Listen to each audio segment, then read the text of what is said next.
A few moments later, a few inches later, 2 hours later, one eternity later.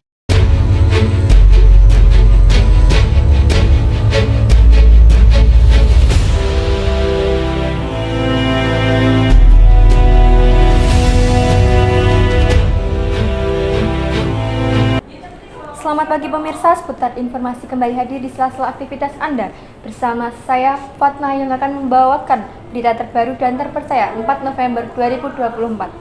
Pemirsa, berita kali ini adalah berita seputar minat literasi siswa yang ada di lingkungan sekolah. Berita kali ini kami meliput salah satu sekolah yaitu SMA Negeri 2 Banguntapan bersama rekan saya, Sera, di lokasi. Saya di lokasi, kali ini saya dengan Ibu Supriyani atau Bu Ani. Jadi di sini saya akan menanyakan bagaimana cara meningkatkan literasi di sekolah. Cara meningkatkan literasi di sekolah itu bisa melalui program sekolah namanya literasi di kelas itu ya. Itu dengan cara 15 menit sebelum masuk sekolah, itu satu. Terus anak-anak bekerja sama dengan duta literasi itu pengembangan koleksi. Nah, koleksi itu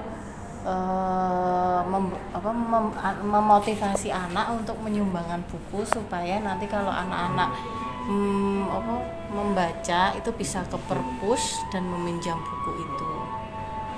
Dan bisa kerjasama juga untuk mengembangkan minat literasi membaca itu bisa melalui kayak lomba-lomba pembuatan mading, pembuatan puisi, pembuatan cerpen, seperti itu. Terus apa saja tantangan dalam meningkatkan literasi siswa? Mungkin tantangannya itu waktu karena mereka kalau berangkat pagi terus nanti pulang sudah sore.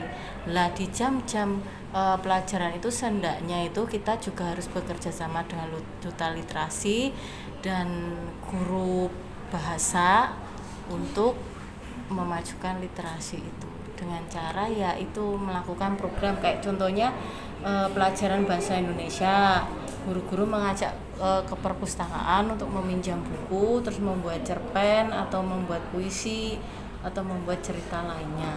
Oh iya. Selanjutnya program apa saja yang bisa diterapkan untuk meningkatkan literasi? Programnya seperti kita mengadakan lomba biasanya mungkin lombanya bisa membuat puisi, membuat cerpen, membuat literatur isai, terus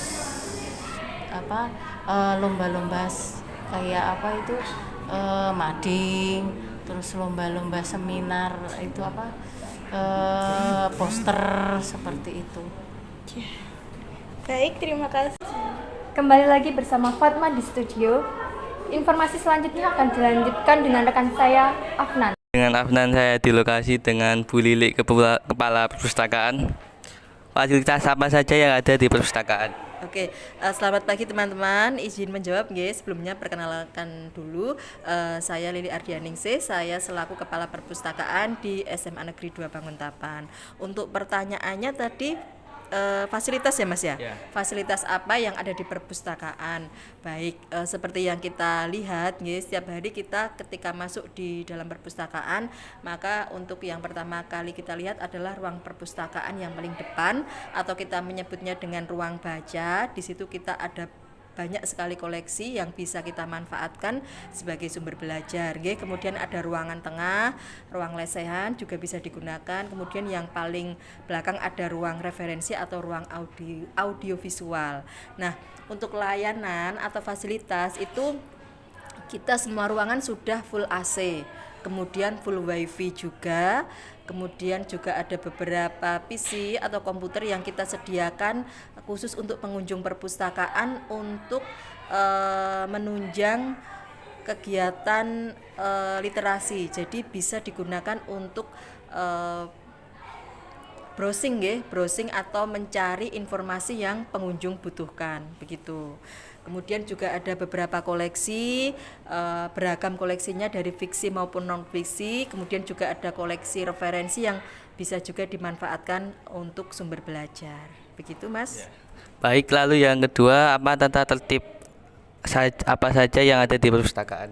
tata tertib ya atau aturan. Nah, untuk yang pertama ketika masuk alas kaki dilepas nggih kalau di perpustakaan layar terkembang, kemudian ngisi kunjungan di aplikasi Senayan, kemudian juga pengunjung tidak boleh mengganggu ketertiban nggih, harus menjaga keamanan ketertiban di lingkungan perpustakaan.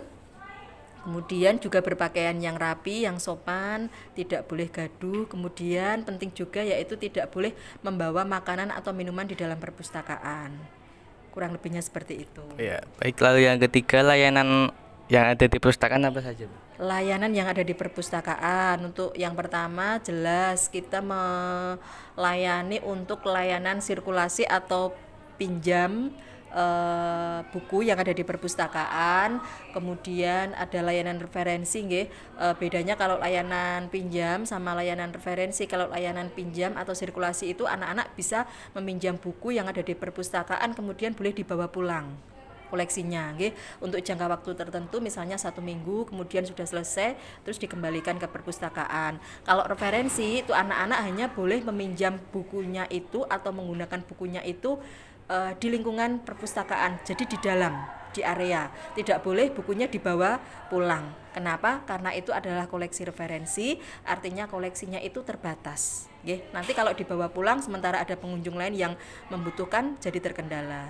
Begitu. Kemudian untuk layanan yang lain ada layanan audiovisual, anak-anak bisa menggunakan layanan tersebut di ruang referensi, bisa menggunakan fasilitas yang ada. Kemudian juga ada layanan penelusuran informasi tadi kita sebutkan ada beberapa PC yang kita sediakan, tentunya dengan internet yang lancar, jadi anak-anak bisa menggunakan jasa layanan tersebut. Kemudian juga ada layanan peminjaman buku paket atau buku penunjang yang bisa digunakan untuk menunjang kegiatan belajar mengajar. Begitu. Baik Bu, terima kasih atas waktunya dan wawancara kita untuk hari ini dengan Bu Lilik selaku Kepala Perpustakaan. Semoga kedepannya perpustakaan semakin maju dan berkembang. Baik, terima kasih Afnan. Wawancara tadi menutup berita pada pagi hari ini. Ikuti terus berita hangat yang selanjutnya. Saya Fatma pamit undur diri. Selamat pagi dan sampai jumpa.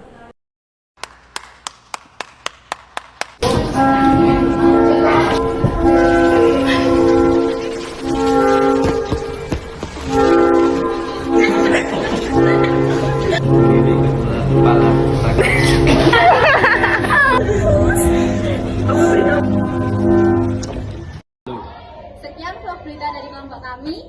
Bye bye. Guys.